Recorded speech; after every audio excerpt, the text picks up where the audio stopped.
সবাইকে স্বাগত। আজকের এই ভিডিওতে আমরা মিজানুর রহমান আজাহারি তাফসিরুল কুরআন মাহফিল 2025 পঞ্চম দিন আখেরি মোনাজাতের মধ্যে দিয়ে শেষ হয়েছে। মোনাজাতের পরে আসলে শহরের বিভিন্ন প্রান্তে মানুষ ছুটছে, বিভিন্ন জায়গা থেকে যারা আসছেন তারা দিক দিগন্ত থেকে বিভিন্ন মাধ্যমে ছুটছেন। আমরা এই মুহূর্তে মাহফিলের ময়দান থেকে নিউ মার্কেট পর্যন্ত পুরা লাইভের মাধ্যমে আমরা পুরো আশেপাশে কিছু দৃশ্য আপনাদের দেখাইছি, যে লাখ লাখ মানুষের যে উপস্থিতি ছিল রাস্তায় সেগুলোও দেখিয়েছি।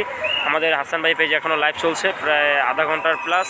আমরা এই মুহূর্তে নিউ মার্কেট রয়েছি। নিউ মার্কেট এরিয়া দেখাচ্ছে যে চতুর্পাশে কী পরিমাণ যে মানুষের উপস্থিতি, আসলে রাত এখন 11:30টার কাছাকাছি। তার ভিতরে অনেক মানুষের উপস্থিতি আসলে চৌরাস্তার মোড়ে। আমরা এই মুহূর্তে নিউ মার্কেট এরিয়ায় রয়েছি, যারা দেখতে পাচ্ছেন। তো যারা এই মিজানুর রহমান আজাহারির মাহফিলে আসছেন, আপনারা এই নিউ মার্কেট মোড়ে আসলে আপনারা বিভিন্ন জায়গায় যেতে পারবেন। আপনাদের জন্য যাওয়ার অনেক সুযোগ সুবিধা, অনেক গাড়িও রয়েছে এখানে। নিউ মার্কেট এরিয়া প্রচুর গাড়ি রয়েছে, আপনারা চাইলে এখান থেকে যেতে পারবেন। তো আজকে লাইভটি পর্যন্ত। মিজানুর রহমান আজাহারির সকল আপডেট ভিডিও পেতে আমাদের পেজটি ফলো করে রাখুন এবং লাইভটি শেয়ার করে রাখুন। আমরা মিজানুর রহমান আজাহারির সকল ভিডিও আমরা এখানে আপডেট দিয়ে থাকবো হাসান ভাইয়ের পেজে। আপনারা সবাই সেখানে অ্যাক্টিভ থাকবেন। সবাইকে অসংখ্য ধন্যবাদ। দেখা পরবর্তী বিষয়।